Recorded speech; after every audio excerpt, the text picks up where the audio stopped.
All right, man, welcome back to another video. In today's video, we have a challenge where we're gonna try to sell on eBay for 1 week and see if we can make any profits. So the product we'll be selling is this iPhone 13 case. And this is the product of my choice. And through the video, I'll explain why. But without further ado, man, let's hop into the video. All right, so what I did first is some market research. And within the market research, all I did was look at eBay, go through eBay and look at some of the competition and what they were selling. So when you click on the competition, you can see that they're selling a very similar case and they sold 4 within the last 24 hours. 68,000 sold, they sold 100 in the last 24 hours. Another person within the same price range, they sold 24,000 in total. In the last 24 hours, they sold 13. 16,000 sold in total. In the last 24 hours, they sold 86. One thing I wish I had taken into consideration before doing this was that these listers and sellers on eBay are posting products for iPhone 13 Pro Max all the way down to iPhone 4s that don't even sell anymore. So their 24-hour selling activity can be based on iPhones from 10 past years ago all the way up to the ones that are currently available in stock. So that's something that you need to take into consideration, or that I didn't take into consideration. More of a learning curve for a product like this. But what I'm gonna do is take a look at Amazon, another platform that I looked at to verify if this was a selling product. As you can see on my screen, I have a Google Chrome extension pulled up. It's called eGrow, where you can look at Amazon's search history and determine if the activity for certain products fits your criteria. So for me, it did. The average sale price was $17, which is completely different from eBay, but that's just because of fees and just your branding. It takes more to sell products on Amazon than it does on eBay. The average sale volume on a monthly basis is 3,829, bringing average revenues for this specific product, iPhone 13 cases, iPhone 13 Pro Max cases, to $74,000. And you can look at different products that have had different sales based on their pricing, based on how many views and ratings they have, the number of sales they've been able to achieve because of that. You can look at their net profit. Everything is here for you to visualize. And when you look at the products that we were selling, they are very similar to these iPhone cases that we're looking at now. I would like to believe it's a lot less competitive than that of eBay, but not really. There are 3 sellers on eBay that are running the iPhone market, and they've been selling the same cases for years. And that allows them to stay at the top when new iPhones come out, because they already have activity and data from past iPhones for the exact same case. On Amazon, it's a little different.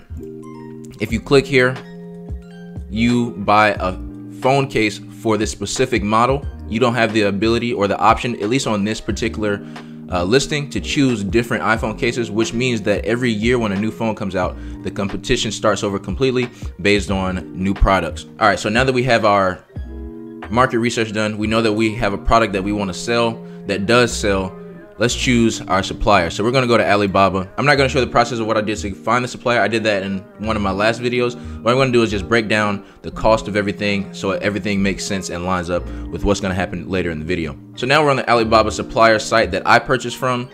This supplier, I will leave their name right below so you can see it. But what ended up happening is I bought 100 units of an iPhone case for 34 cents a piece, meaning the total came up to $34 in total. After shipping, my order came up to $101 and some change, putting us at $1.01 per iPhone case that we sell for the cost of the unit. Now, just to give an idea of how quick this came, I ordered this on December 31st during the holiday time period. They were still on break when I placed this order, but someone was still replying. So they had 2 days after I placed the order where they were still on vacation. So from December 31st all the way until January 12th, when the order and the package arrived at my house. And I can show you really quickly. I just grabbed a couple of them just to show. iPhone 13 Pro Max case, clear. These are them. I did a video on it, unboxing it for an Alibaba order. And if you want to see that, I'll link it in the description. But it took less than 2 weeks, almost a week and a half to get here. And if you take in the consideration that I ordered this on break, it could have been here possibly in 1 full week if I order it maybe like on a Sunday. They placed the order on Monday, fulfill everything, ship it out. I could get it by the end of the week. It just depends, because when the order got here, it was shipped through an air parcel. What they use is Air Charter Express, and you pay $101 for that. That puts your product on a plane, ships it over to the United States, and after that, UPS takes care of the logistics. So the UPS man delivered the product straight to my house. and that's how that works. So now that we've done everything with Alibaba, let's take a look at the price breakdown, okay? And now this is important because I've changed prices within the past week 3 times, which is why I have 3 prices here that break down the cost of what I would have made in each scenario and where we're at now. Right now we're at $3.99, so if you look at the bottom, we're struggling. But where we started off was decent profit margins. So we started off selling the product at $6.99. So we started off selling the product at $6. I'm just gonna round it up. I'm not gonna say the 99. We're gonna say $6, $5, $4. So I started off selling at $6. Again, the product cost stays the same across. The shipping cost stays the same across. The packing cost stays the same across. These are the lowest options that I can get per product. Okay, we're back. eBay fees change, and I just made an update. The eBay fees change depending on the price that you list at.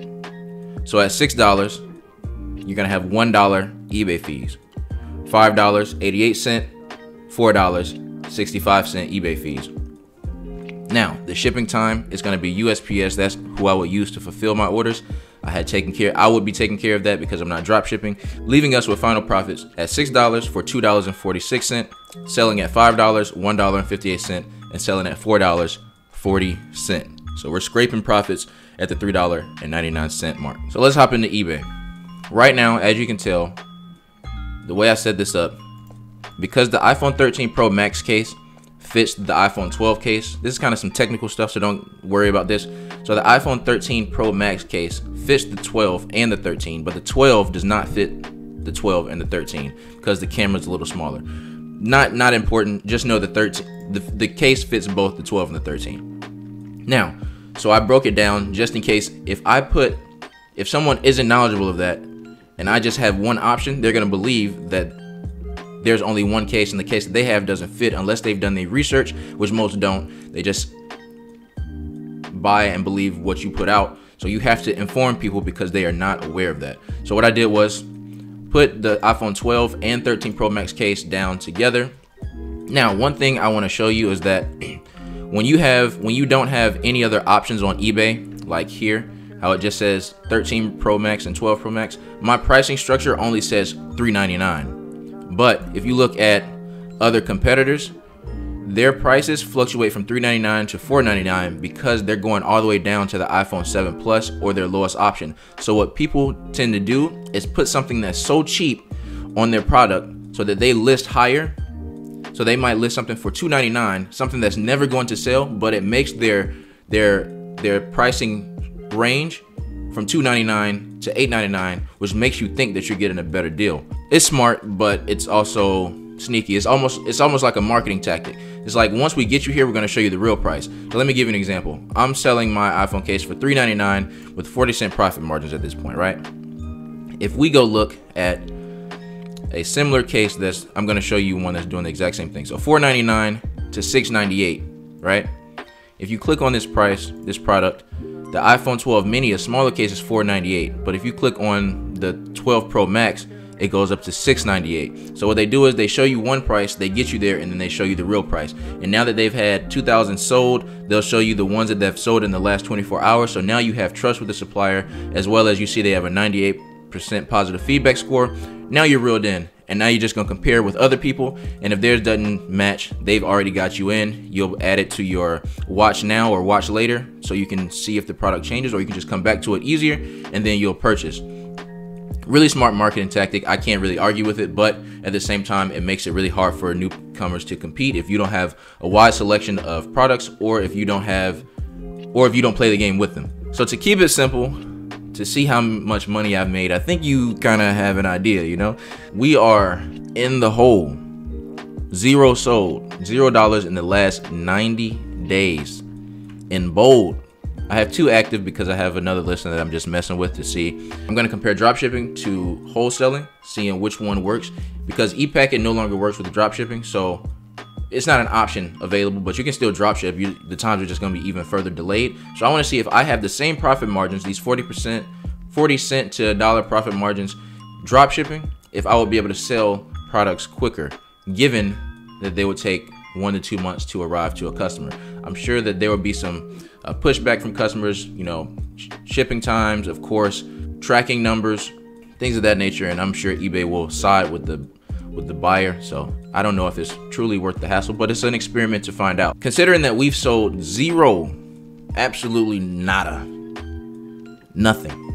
We've sold nothing. What I'm considering doing is taking these products, placing a label on them, the barcode, so I can send them to an Amazon facility and see if they sell better there. I purchased the cases, I have them, I can put the label on them, I can mark them up with the SKU label, and I can send them to a facility and allow them to sell and take care of everything else. That's something that's interesting to me, and I may do it and see, instead of, you know, that could be the next video, trying Amazon FBA for a week or however long it takes. But I'm gonna let this stay up for a little while longer because I want to see if I can get rid of these cases or get rid of a few, because there's 100. So if not, I'm gonna send them to an Amazon facility, and that will be the next video. So to sum everything up, eBay selling and any type of entrepreneurship is not as easy as it appears to be immediately. That's just the reality of it. You have to build trust with customers. People have to know you exist. And not to mention, at one point I did have 5% promotion from eBay. So my product was supposedly getting pushed by eBay's promotion services, but I didn't get any sales, so I can't say that it worked or not. So like I was saying, entrepreneurship is not an easy get rich quick thing. There are things that are easier than others.